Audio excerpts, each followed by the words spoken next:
국내 코로나19 확진자가 어제에 이어서 이틀째 300명대를 유지했습니다. 하지만 안정세라고 보기엔 아직 이르다는 게 방역당국의 판단입니다. 식품의약품안전처는 또 검증 자문단 회의를 거쳐서 아스트라제네카의 백신에 대해 조건부 허가를 자문했습니다. 취재기자 연결합니다. 이승훈 기자. 네, 이승훈입니다. 네, 코로나19 백신 아스트라제네카의 접종 대상을 놓고서 유럽에서는 논란이 계속되고 있는데요. 우리 당국은 일단 조건부 허가라고요? 예, 그렇습니다.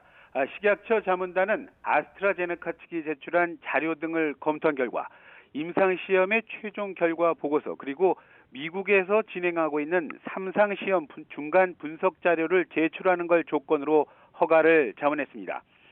식약처는 먼저 아스트라제네카 백신의 예방 효과가 62%에 달하고요. 바이러스를 억제하는 중화항체 항형성률이 79%를 기록하는 등 효과는 확인했다고 말했습니다.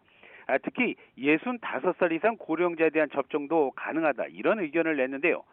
임상시험 대상자 가운데 만 65살 이상 고령자는 7.4%였지만 대상자 수가 적다는 이유만으로 고령자에 대한 투여를 배제해선 안 된다는 의견이 많았다는 게 식약처의 설명입니다.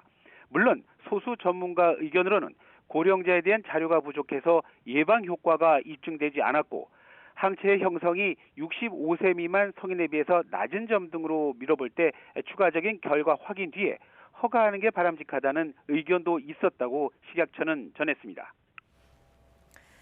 네, 백신 접종을 위한 준비는 지금 어떻게 진행되고 있습니까? 네, 백신 접종을 총괄할 코로나19 중앙예방접종센터가 오늘 공개됐는데요. 중앙예방접종센터는 국립중앙의료원 신축이전 부지의 코로나19 임시격리치료병동 구역에 마련됩니다. 센터는 화이자와 같이 보관 조건 등이 까다로운 mRNA 백신 도입 초기 물량의 접종을 맡고요.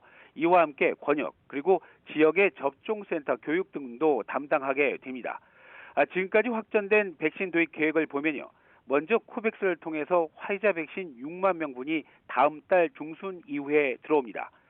첫 접종 대상은 지난달 27일 예방접종 전문위원회에서 선정한 코로나19 환자를 치료하는 의료진입니다. 이어서 아스트라제네카 백신 최대 220만 명분을 올해 상반기 안에 공급받을 예정입니다. 어제와 오늘 다소 신규 환자 발생이 줄었습니다만 안정세로 접어들었다고 보기에는 아직 이르다는 거죠? 예, 그렇습니다. 방역당국은 최근 집단 발생 추이 증가 그리고 다가온 설 연휴 등으로 볼 때 재확산 위험은 높다고 판단하고 있습니다. 최근 한 주간 하루 평균 신규 환자는 424.3명인데요. 전주보다 40.3명이 많습니다. 권역별로 보면은 수도권은 조금 줄었다고 하지만 여전히 거리두기 2단계 기준을 넘어선 상태고요.